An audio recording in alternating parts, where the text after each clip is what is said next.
আসসালামু আলাইকুম everyone, welcome to জান্নাত কুকিং চ্যানেল। আজকে আমি আপনাদের সাথে শেয়ার করব হট মিল্ক বাটার কেক। আশা করছি রেসিপিটা সকলের কাছে অনেক বেশি ভালো লাগবে। রেসিপিটা ভালো লেগে থাকলে একটা লাইক দিতে ভুলবেন না। আপনি যদি আমার চ্যানেলে নতুন হয়ে থাকেন তাহলে সাবস্ক্রাইব করে আমার চ্যানেলের পাশেই থাকবেন। কেক তৈরি করার জন্য মিক্সিং বলে নিয়েছি 2টি নর্মাল তাপমাত্রার ডিম। ফ্রিজের ডিম নিলে হবে না, ফ্রিজ থেকে 1 ঘন্টা আগেই বের করে ডিমগুলো নর্মাল করে নিতে হবে। এখন দিয়ে দিচ্ছি 1.5 কাপ চিনি। এই চিনির মাপটা কিন্তু একবারে পারফেক্ট মিষ্টি হবে। এখন আমি একটা বাটিতে শুকনো উপকরণগুলো চেলে নিচ্ছি। শুকনো উপকরণগুলো চেলে নিলে দেখবেন কেকে রেজাল্ট খুব ভালো আসে। নিয়েছি 1 কাপ ময়দাটা খুব সুন্দর করে চেলে নিয়েছি। এখন দিয়ে দিচ্ছি 1/4 কাপ পাউডার দুধটা দিলে কেকের টেস্টটা খুব ভালো আসে। এখন আমি দিয়ে দিচ্ছি এখানে 1 চা চামচ বেকিং পাউডারটাও খুব সুন্দর করে চেলে নিয়েছি। এই যে দেখেন কতগুলো দানা বের হয়েছে। এখন এগুলো ফেলে দেব। দিয়ে দিচ্ছি 1/4 টিস্পুন লবণ। এখন আমি এই শুকনো উপকরণগুলো সাইড করে রেখে দিয়েছি আর ডিমগুলো বিট করে নিচ্ছি। ডিম আর চিনিটা খুব সুন্দর করে বিট করে নিতে হবে যাতে চিনিটা খুব ভালো করে গলে যায়। বিট করতে করতে এক পর্যায়ে দেখবেন এই হলদেটে ভাবটা চলে গিয়েছে আর সাদা সাদা ভাব হয়ে যাবে, তখনই কিন্তু আপনার বিটটা থামিয়ে দিতে হবে। এখন আমি খুব সুন্দর করে বিট করে নিয়েছি আর দেখেন কত সুন্দর হয়েছে, একবারে ফুমি ভাব চলে এসেছে। এখন আবারও কিছুক্ষণ আমি বিট করে নেব। এখানে আমার চিনির দানাগুলো সম্পূর্ণ গলে নাই, সম্পূর্ণভাবে চিনির দানাগুলো গলে যেতে হবে, না হলে কিন্তু কেক পারফেক্ট হবে না। এখন আমার চিনির দানাগুলো খুব সুন্দর করে গলিয়ে নিচ্ছি। এই কাজটা কিন্তু আপনারা চাইলে হ্যান্ড বিটার দিয়েও করে নিতে পারেন। চিনির দানাগুলো একবারে সুন্দরভাবে গলে গিয়েছে আর ব্যাটারটাও খুব সুন্দরভাবে পারফেক্ট হয়ে গিয়েছে, অনেক সুন্দর ফুমি ভাব চলে এসেছে। এখন অন্য সব উপকরণ দিয়ে দিয়েছি 1/2 চা চামচ ভ্যানিলা এসেন্স। এখন দিয়ে দিচ্ছি শুকনো উপকরণগুলো। অল্প শুকনো উপকরণ দিয়ে মিশিয়ে নিতে হবে।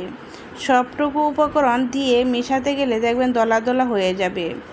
অল্প দিয়ে আমি মিশিয়ে নিচ্ছি। মিশানোর পর দেখবেন এই মিশ্রণটা অনেকটাই আটালো হয়ে যাবে। যেহেতু এখানে এখনও আমি দুধ ব্যবহার করি নাই, দুধ দিলে তখন দেখবেন ব্যাটারটা অনেকটা পাতলা হবে। সবগুলো শুকনো উপকরণ দিয়ে কিছুক্ষণ আমি মিশিয়ে নেব। ব্যাটারটা খুব সুন্দর করে তৈরি করে নেব।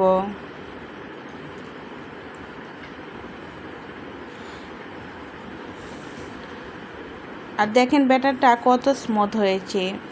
এখন ব্যাটারটা সাইড করে রেখে দিয়েছি আর একটা বাটিতে নিয়েছি একবারে ফুটন্ত গরম দুধ 1/2 কাপ, দিয়েছি 1/3 কাপ বাটার।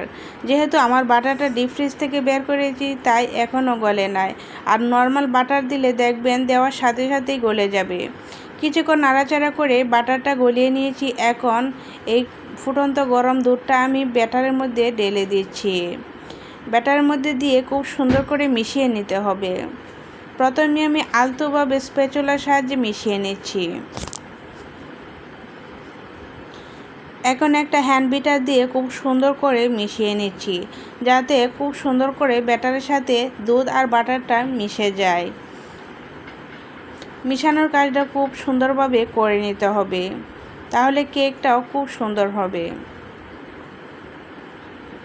ব্যাটারের ঘনত্বটা এরকম হতে হবে। এরকম ঘনত্বের ব্যাটার দিয়ে কিন্তু কেক তৈরি করতে হবে। কেকটা বেক করার জন্য একটা মোল্ড নিয়েছি। মোল্ডের নিচে দিয়েছি একটি কাগজ। অল্প একটু তেল লাগিয়ে নিচ্ছি যাতে কেকটা খুব সুন্দরভাবে উঠে আসে। তেল লাগানো হয়েছে, এখন ব্যাটারটা উপর থেকে ঢেলে দিচ্ছি। চেষ্টা করবেন ব্যাটারটা উপর থেকে ঢেলে দিতে, তাহলে দেখবেন খুব সুন্দরভাবে ব্যাটারটা সেট হয়ে যাবে। এখন মোল্ডের মধ্যে আমি সম্পূর্ণ ব্যাটারটা খুব সুন্দর করে ঢেলে দিয়েছি আর মোল্ডটা আলতোভাবে একটু ট্যাপ করে দিচ্ছি যাতে ভিতরে বাতাস থাকলে বের হয়ে যায়।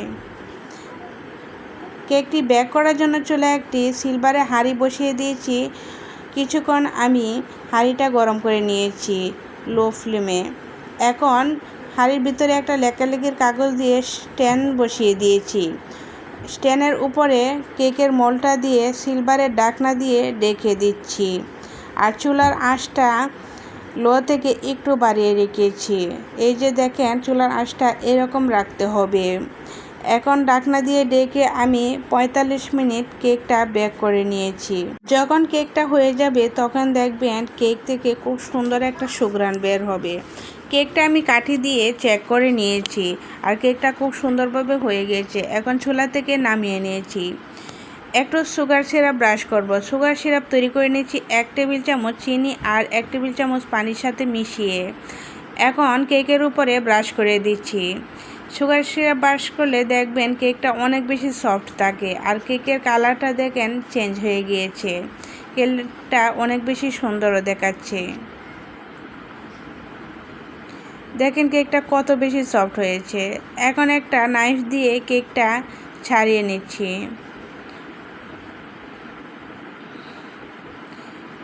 কেকটা এখন ডিমোল্ড করে নিচ্ছি। আর দেখেন কেকটা কত বেশি সুন্দর হয়েছে, কালারটাও খুব সুন্দর এসেছে। এভাবে কেক তৈরি করলে দেখবেন ওভেনের চেয়ে বেশি সুন্দর হবে, কালারটাও খুবই সুন্দর আসবে। আর দেখেন কতটা সফট হয়েছে।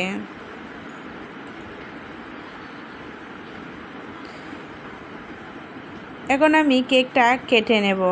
কেকটা কেটে নেওয়ার জন্য একটা ব্রেড নাইফ নিয়েছি। এখন কেকটা কেটে দেখাচ্ছি। ভিতরেও কিন্তু অনেক বেশি সুন্দর হয়েছে।